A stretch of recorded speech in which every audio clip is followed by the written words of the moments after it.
Hello YouTube, this is Carrie, and today it's now 2 days until surgery, 48 hours and counting, and so I wanted to take this opportunity to make a couple of videos to catch up with what has happened so far since I arrived in Bangkok.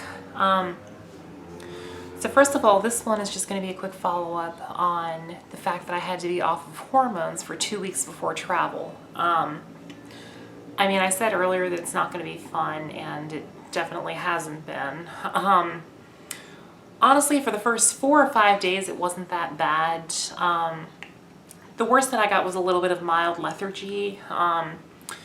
Then around 5 or 6 days, my sleep patterns started getting messed up. Basically, this is the thing that used to happen all the time before hormones, is that I had a hard time feeling rested. And, you know, this feels like something that shouldn't have anything to do with hormones, and yet all through high school, all through college, I was just always tired. I never felt like I'd had enough sleep, no matter how long I'd slept. Whether it was 6 hours, 8 hours, 10 hours, I would always still have to drag myself out of bed in the morning.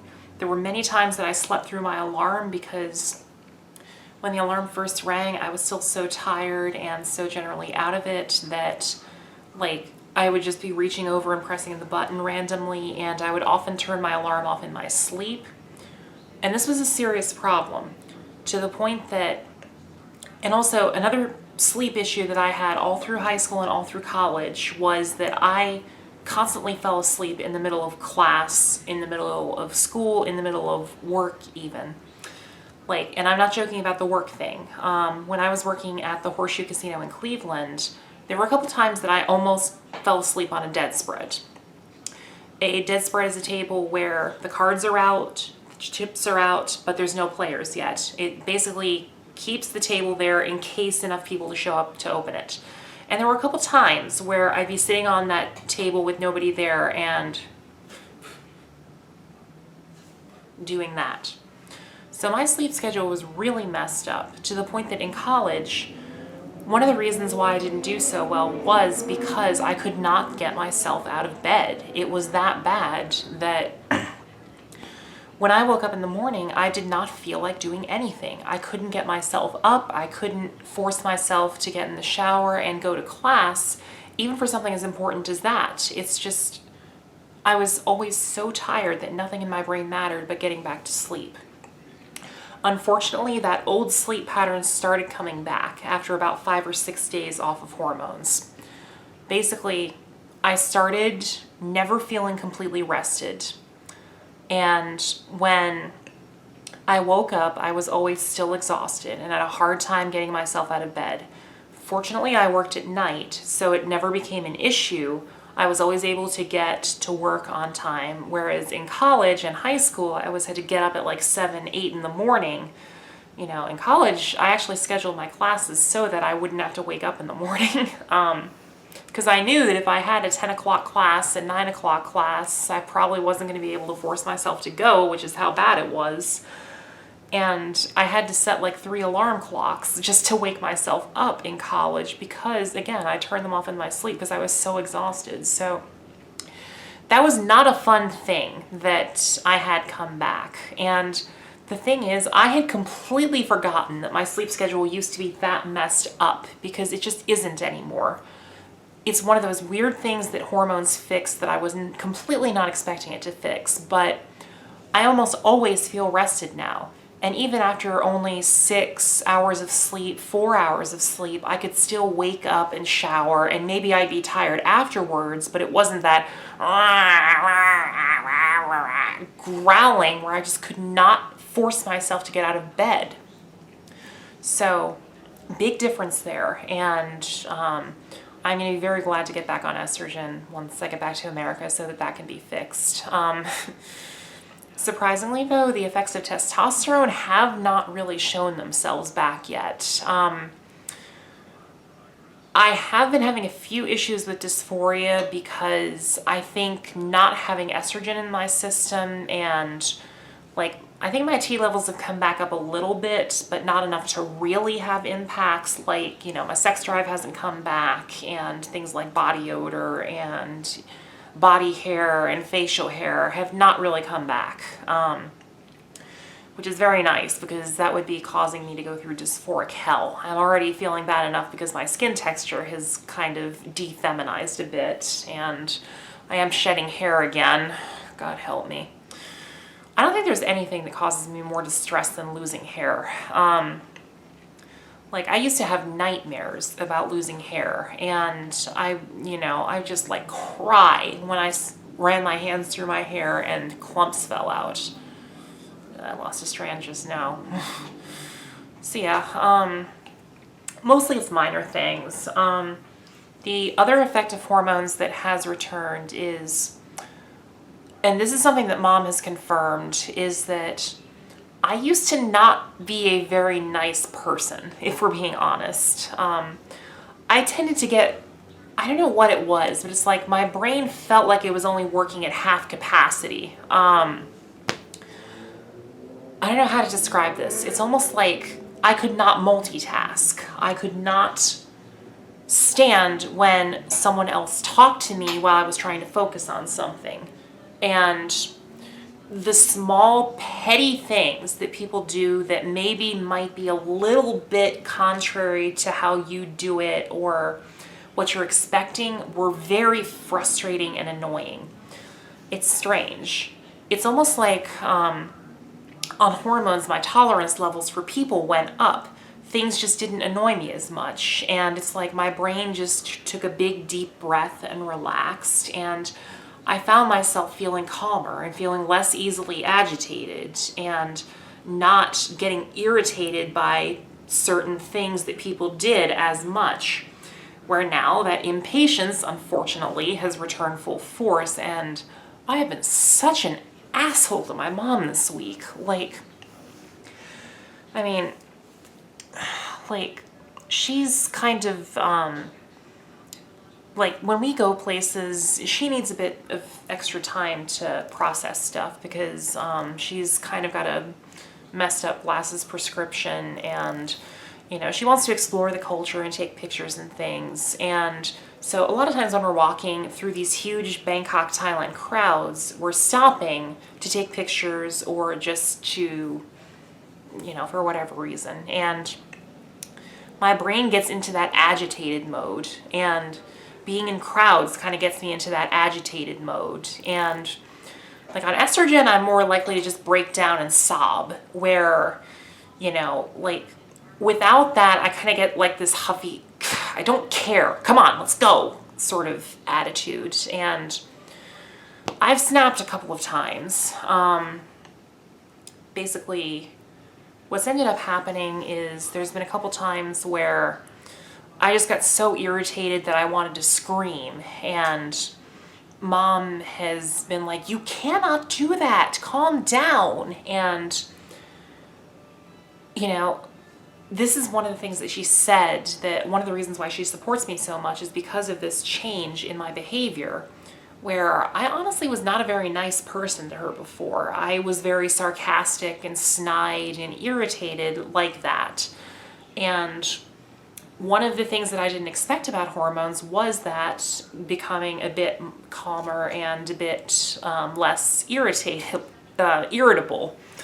And it's been a big buzzkill to suddenly have that like agitated, every little thing that people is doing is annoying me thing back. And, you know, this did used to be an issue at work too, is that, you know, like now when I kind of have issues with people, I'm more able to control myself. This was an issue with my ex-girlfriend, and sometimes at work, the irritation would get to me and I would snap at people when, you know, my irritation reached a certain point. And again, that has happened a couple times this week, and it has made me feel really, really, really terrible. Not only because I feel like I'm hurting people, but also because it is like the worst thing for dysphoria to be acting like a guy, quote. I'm not male bashing here. Most guys are not like that, you know, but it's something that I associate anger and being easily irritated by people as being a more masculine thing.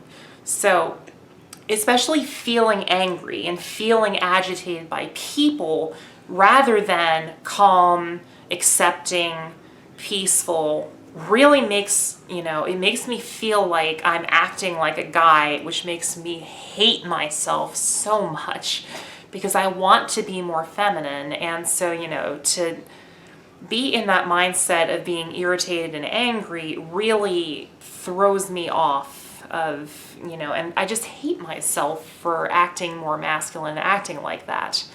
So that has been my biggest dysphoria issue, in addition to, again, my skin looking a bit less clear and bright, and there's sort of an estrogenic glow that you get in your face that I'm afraid has been lacking recently. So those have been the biggest issues with me with being off of hormones. Again, my body honestly has not like really defeminized.